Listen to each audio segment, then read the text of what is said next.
Okay, so I'm going to backtrack just a little since I just started recording.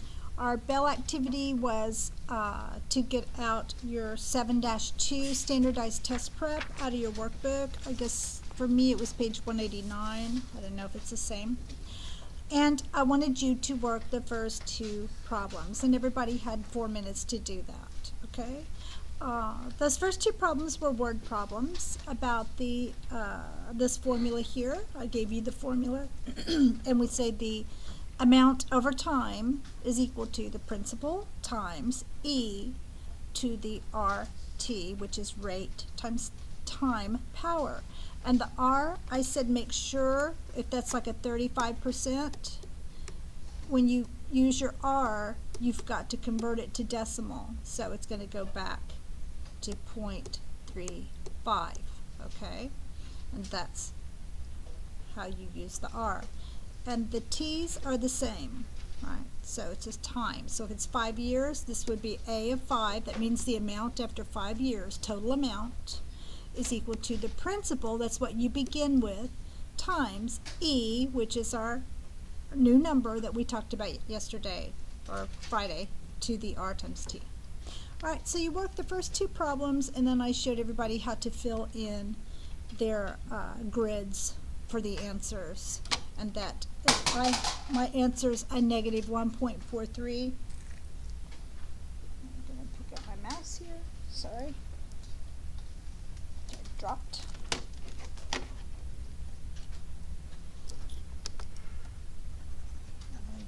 It's really sloppy copy there, but you want to fill out, this is your negative in the first column, and then pencil in your number on top. So if I had negative 1.43, and then you fill in each corresponding bubble for the negative sign and the decimal and the numbers. Okay? So after doing those, we are now passing those up. So everyone pass those up and then pass them down to the first chair.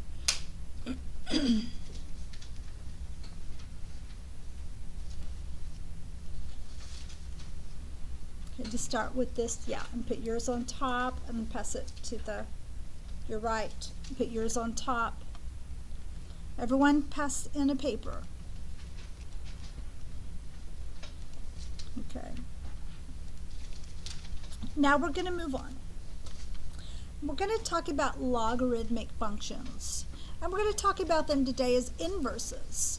So when you think about what is a logarithmic function and as an inverse, we first have to understand where does logarithmic functions come from. So our objective today is to write and evaluate logarithmic expressions and to graph the functions. So today we're going to focus on the first line there, to write and evaluate logarithmic expressions. Tomorrow we'll do the second part of this assignment, which is your back page on your workbook, to graph them. So I started off by saying copy this into your math journal. What I really want you to know is this right here. I'm gonna highlight this in green. All right. So for b greater than 0 and b not equal to 1, the log of base b, so that's like a sub b, so it looks like this. I'll write it big right here. Log of base b, that's a b that goes beneath the line, of x, so that's the way we say that, log base b of x, is equal to y if and only if, and we can abbreviate if and only if with IFF, which means if and only if, b to the y power equal x. Okay? So that's what you need to focus on right now. So the base it's got to be greater than 0 and it cannot equal 1. So for any other number for the base, the log of base b of x is equal to y, if and only if b to the y power equals x. So let's put these two numbers. to real expressions. And if you'll have 7-3 in front of you, and make sure it's turned over to problem 1, the first page, the front. Okay, so when we think about these things, you can, a logarithm y is the exponent to which b must be raised to get x. So now let's put a number to it. Alright, and I've copied that again. So I've been copying this on every page right there. That's what you just wrote. Log base b of x is equal to y if and only if b to the y power equals x. Okay? So we're going to use this definition to write exponential equations in logarithmic form. So they're going to start with writing, they're going to start with an exponential equation. So we get 100 equal 10 squared. That's a true statement, right? Because 10 squared is 10 times 10. 10 times 10 is 100, right? So that's a true statement. 100 is equal to 10 squared. So they're going to ask us on problem 1, what is the logarithmic form of each equation? So they give us the exponential form, now they want the logarithmic form. So we're going to use that little formula I gave you a minute ago, and we're going to translate them. So we first want to, we note that we've got exponential form there. So there's our exponential form there. B to the y power equal x. So that means, let's turn it around, x equal b to the y power, right? Right there. So 100 is our x. Here, let me clear it up.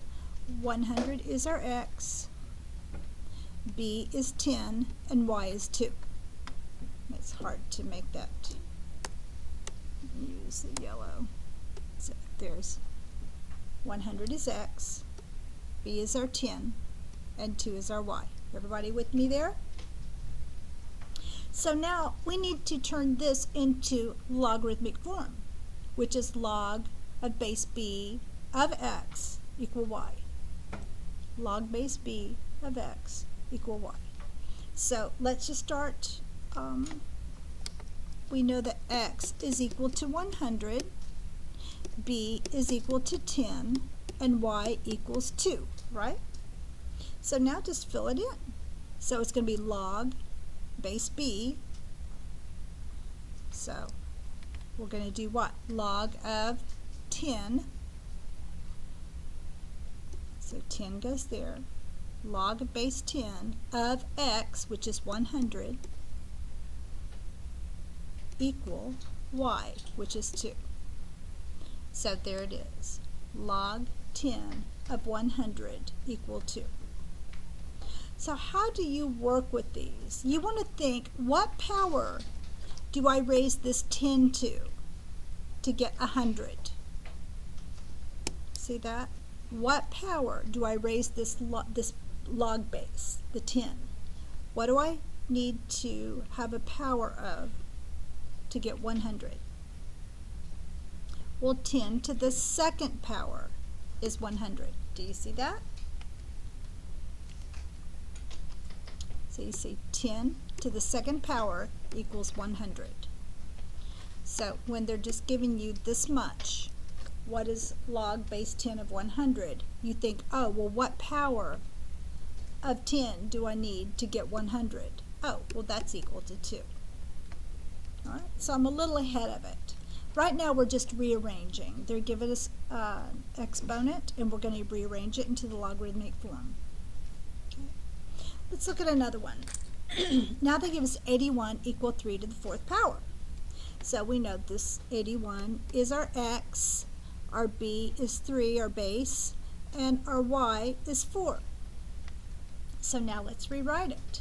It's going to be log, and our b, which is 3, log of base 3 of x, which is 81, is equal to 4.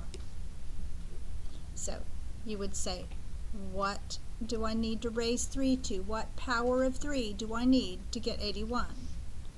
Well, it would be 3 to the 4th power, because it's 3 times 3 times 3 times 3.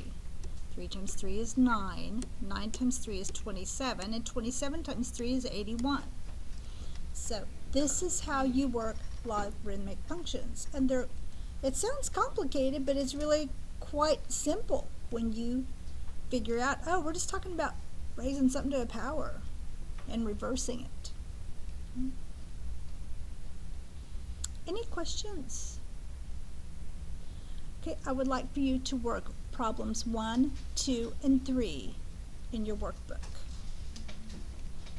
Okay, I'm going to give you 2 minutes. And notice that 4, 5, and 6, they give you the log, and then they want you to write the exponential notation, okay?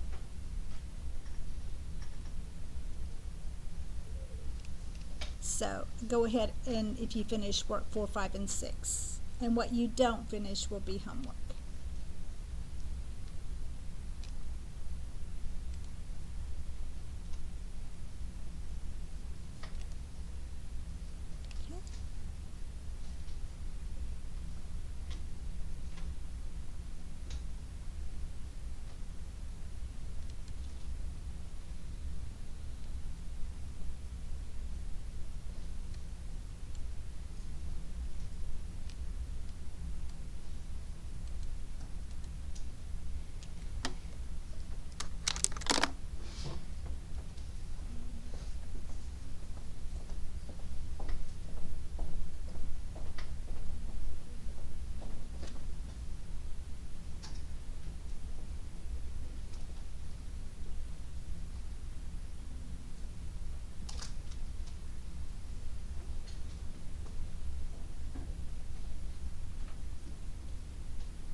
Okay, it's going to ring here in a second. If you're not finished, just note you've got those to finish at home.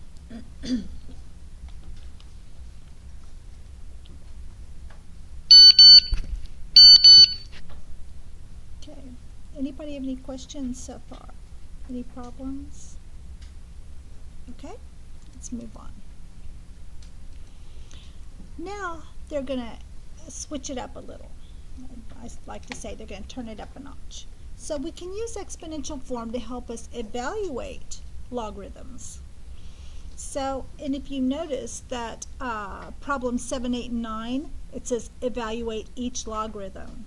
So with problem 2 here, we're going to work 7, 8, and 9. But let's first look at how to do it. So it says, what is the value of log base 8 of 32? So again, remember what I said a moment ago. You have to think, what power of 8 do I need to get 32?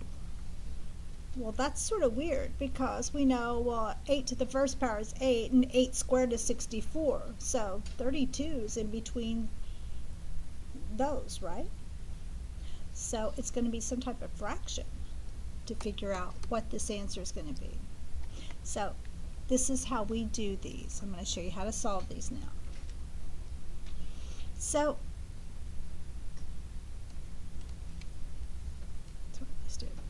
you want to start by writing your logarithmic expression and set it equal to x. So we have our b, our y, and our x, right? So instead of this box, we're going to put an x. Alright, so we're going to write log 8 of 32 equal x.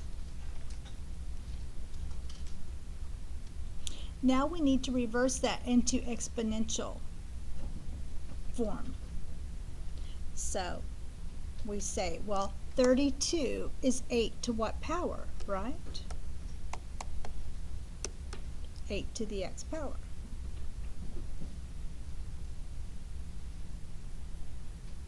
Okay. And that's just using that formula we started with today and we've been using all along. We just rearranged it into exponential form. Now we have to solve for x, but this is where the algebra 2 comes in. Now, we need to rewrite 32 and 8 with 2 as a base, or whatever base we can match up. You know, it might be 3 as a base, or 4 as a base, or 5. But here we know 32 is a multiple, can be a power of 2. And 8 can be rewritten as a power of 2. So how can we rewrite 32 with 2 as a base?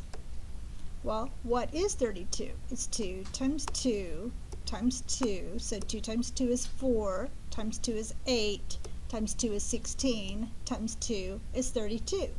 So really, 32 is 1, 2, 3, 4, 5. It's 2 to the 5th power.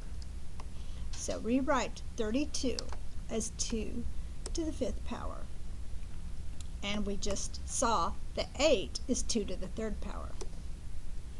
Now, don't forget, because it's 8 to the x power, well, 8 is 2 to the 3rd power. Now that is 2 to the x power. Everybody see that? So we replace 32 with 2 to the 5th and 8 as 2 to the 3rd, but you still have 8 to the x power. So it's 2 to the 3rd to the x. So we have a power of a power here. What do we do with a power of a power? Multiply them. Remember my Wonder Woman thing? Power of a power, multiply.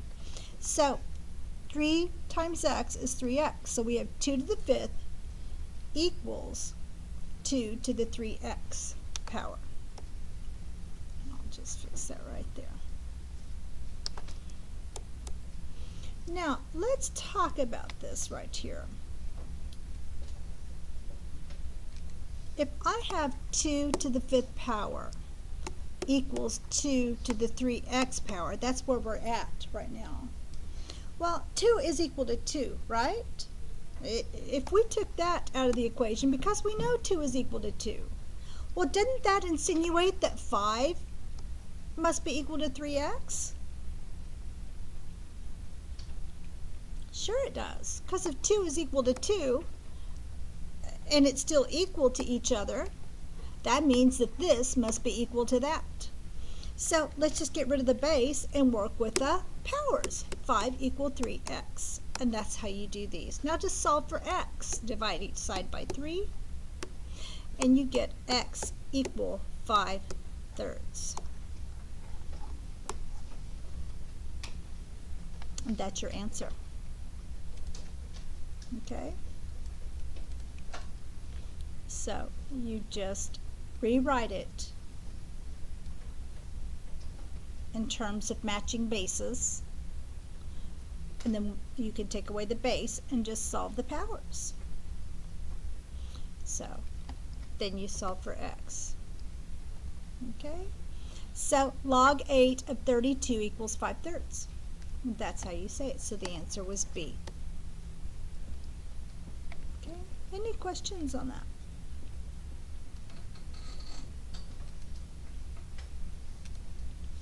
Let's look at your first problem, number 7. You have log 9, and they started some of it for you. Log 9 of 27. Well, evaluate this logarithm. Well, we have to start by saying equal to x. So what does that really mean? Well, what power, whoops, I'm writing it backwards. So 27 is equal to 9 to what power? Right? So now these aren't bases of 2, these should be bases of 3, right? Because we know 9 is 3 squared. So we've got 3 squared to the x power, and 27 is just 3 cubed.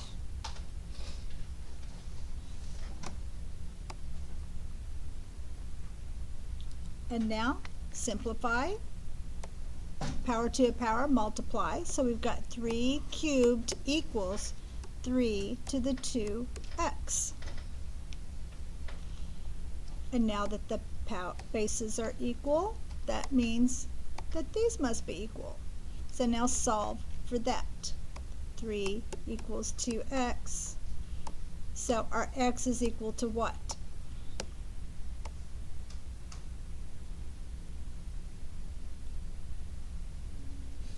What's our x equal to? X is equal to 3 over 2. 3 halves, yes.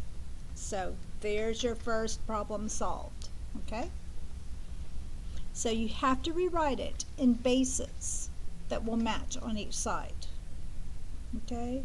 And they're not going to throw anything difficult. You're going to recognize it as a, a factor of 2 or 3, possibly a 4 or a 5. Okay, and you'll have problems like 1, 4, and 7 on your test. Okay, so make sure you know how to do these because it is on the test. Okay, I'm going to give you 2 more minutes to work 8 and 9. Before I do, though, let's look at number 9. And I'm not going to work number 9, I'm going to work one like it. It says log 64 of 1 over 32.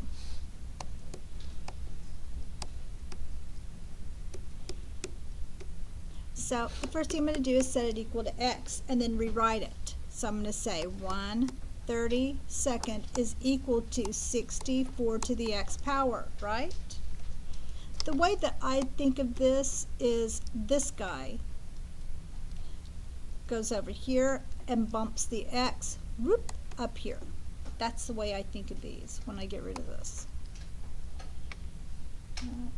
And however, whatever works for you, okay? Just go with it. Oops, didn't mean to do that.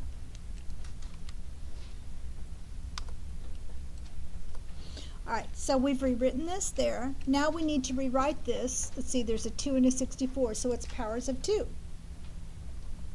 I mean, bases of 2, excuse me. So we're going to rewrite this. 32 was what? 2 to the 5th power, right? We just figured that out a moment ago. And 64, well, 64 is just 32 doubled, right? Times 2. So it must be 2 to the 6th power. Okay, please remove your buds and put them away, please. And sign the behavior log on the way out today. All right. We have this 6x becomes 1 over 2/5 equal 2 to the 6x power. Now, we need to rewrite this guy. This is just algebra 1. How do I convert that to a whole number? That becomes 2 to the -5th. Remember? Because this is like a fraction sign flipper, a power sign flipper. When this crosses over that fraction bar, it's going to flip the sign on my power. If you're going from numerator to denominator or denominator to numerator, anytime you cross a fraction bar, it's going to flip the sign on your powers. Okay, that's just algebra 1. And I had a lot of kids hung up on that first hour, but then come to find out, they said we never had algebra 1. I'm like, I don't know how you made it in here without algebra 1. But a lot of things are coming to light. It's like, oh, it sort of makes sense why you're struggling with this and that. So we have 2 to the -5th times 2 to the 6x. So now that our bases are the same, we can just solve. -5 equals 6x. So x is -5/6. Okay, so that's how you solve the one with the fraction, and that's like your number 9. Okay. All right, so 2 minutes, work 8 and 9.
Can you put your phone up, please?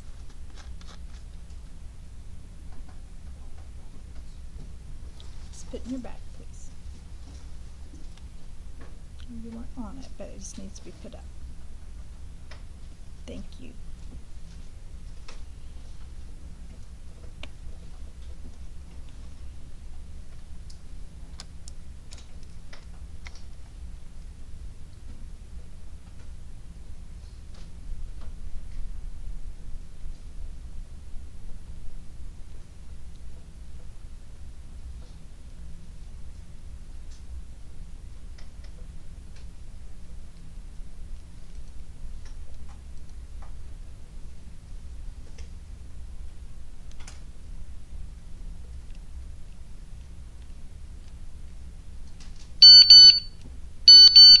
Okay, wherever you're at, just pause there and know that you need to finish those at home.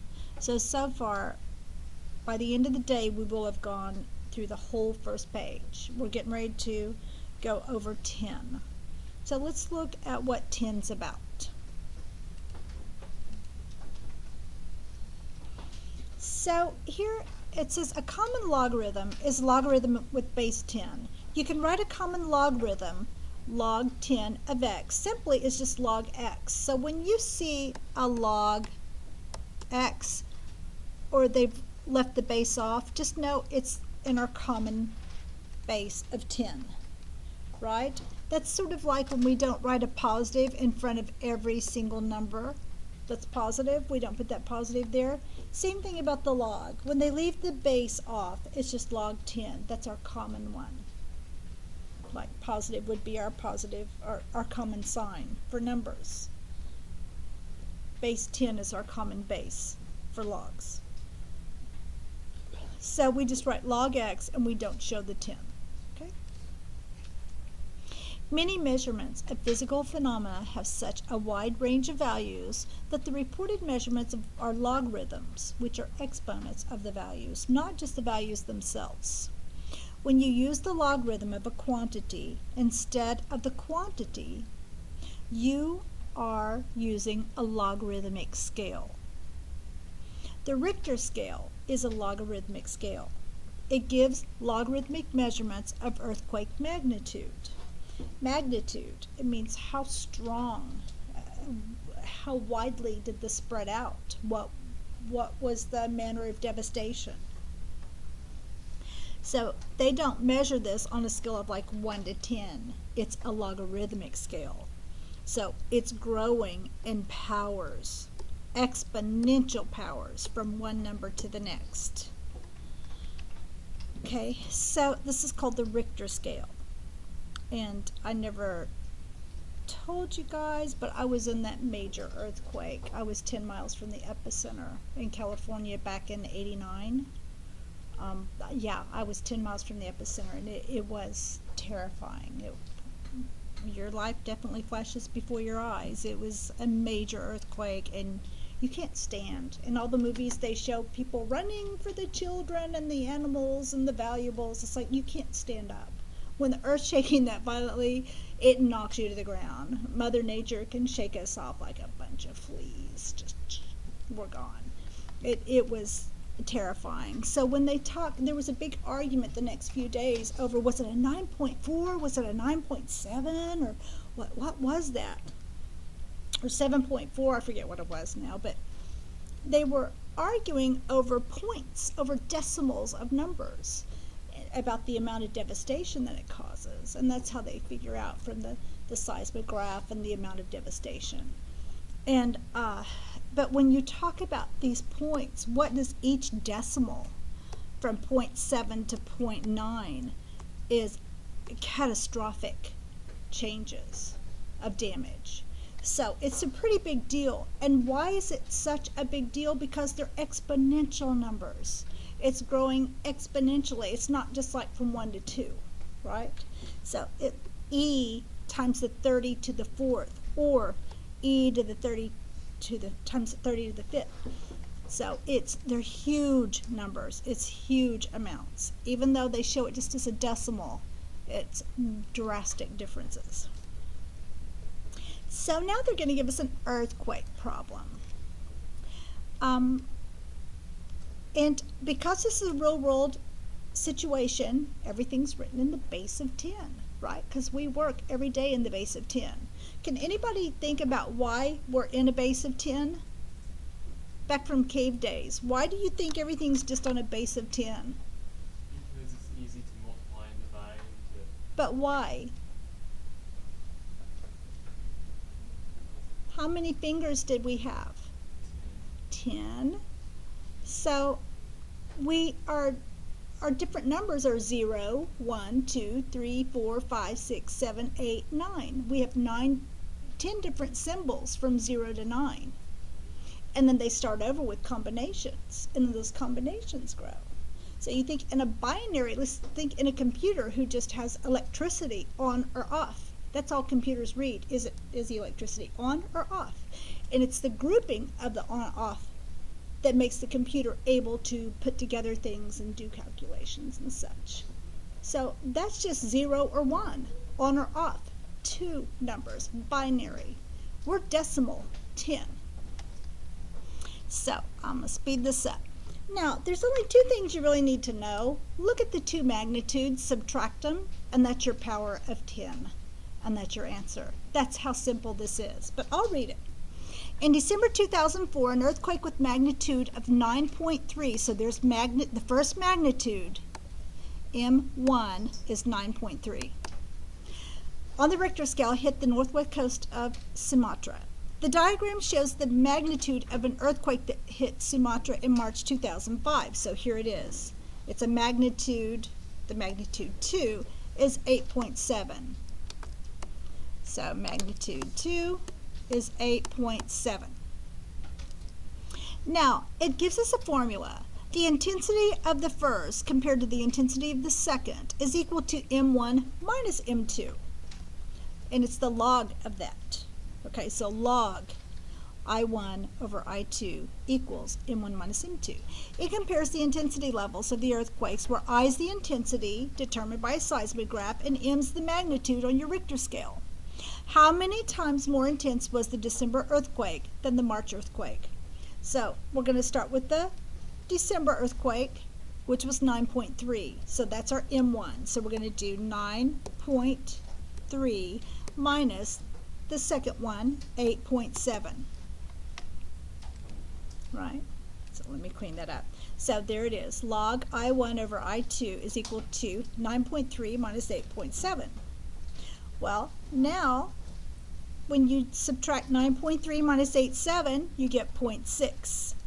So now, we want to turn that into an exponent. And remember, it's not written, but it's 10. So now you convert it to the exponent, 10 to the 0.6 power. And when you plug that into a calculator, you get around 4. And that's all there is to it. So subtract your 2 magnitudes, and that's your power for your 10.